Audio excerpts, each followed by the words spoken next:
Well, Thanksgiving is 3 weeks from today. Many of you will be spending a lot of time in the kitchen in the coming weeks, which can be dangerous quickly. In this week's Your Health Matters, 41 Action News anchor Taylor Himnes teaches us how to stay safe.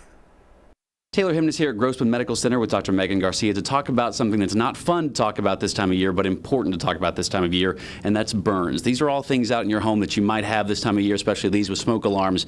And these are all possibilities that you see talked about in news stories a lot with burns. But one of the things that you want to talk about today is the dangers of cooking when it comes to burns. And that's something a lot of people are going to be doing a lot of this time of year. Absolutely. We see a spike in cooking-related fires as well as scald or hot water burns during this time of the year. You know, people need to remember that they need to keep things away from their flames, such as wrapping, cooking utensils that can catch fire, kitchen towels, that kind of thing. Kitchen towels, exactly, or robes that they're wearing while they're cooking in those early morning hours. That's right. The other thing people forget about is making sure they stay in the kitchen. They might go to answer the doorbell but end up gone for 2 or 3 minutes talking to a neighbor while things are on the stove. So making sure you stay in the kitchen while you are cooking at all times. Something's really interesting you said too, and so much of this is instinct, it's nerve, it's that split-second reaction when you have a fire in the kitchen, people want to get it out. But you say a mistake, people try to move it away from where it started, and that's a bad thing to do.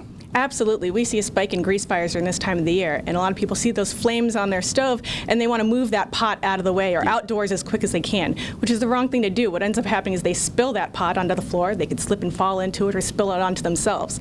They need to remember to get a metal baking sheet or the lid of that pot, put it right over the top and turn off the heat, wait for it to cool down. That will take care of the fire rather than trying to move it outdoors. When you say metal baking sheet, you're talking about like a cookie sheet kind of thing I can put over the top of a fire. That's one of the best things I can do. For a grease fire, absolutely. Okay. Now another thing we talked about too is very common with what do you do when you get burned. People have heard all their lives put butter on it. You said put mustard. I'd never heard that some people say that they do, but that's all wrong. Don't put food on these kind of things, or ice. Don't do that, you're saying. Absolutely. Keep ice off your burn. Cool water is fine. Washing with soap and water is fine, but please don't put food over your burn. You don't put it over any other open wound. Don't put it over your burn. A lot of people are going to say, see, I told you, as this goes on. Now, again, these are all things that you need to watch about in your home, but I want to talk about this back here. If we walk back here, this is a hyperbaric chamber, and this is going to be something that if you end up getting burned and you come here to Grossman, there's a strong chance you're going to end up in this for some of your treatment. Tell me why.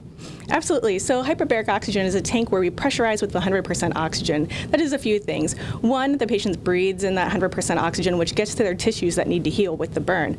Second, it reduces the swelling around the burn. If you can imagine a burned skin, when it swells underneath, it hurts pretty bad to have the burned skin stretched. And then the third thing it does is that it reduces the bacteria that are in that area, because bacteria hate good oxygenated areas. Absolutely. Well, you do not want to end up in this tube during the holidays. That's an important thing to remember. So if you don't put food on your burn whenever it happens, one, but two, much more importantly, keep that fire there where it started and get it out the right way, not the wrong way. Dr. Garcia, thank you so much for your Health Matters. I'm Taylor Himnes.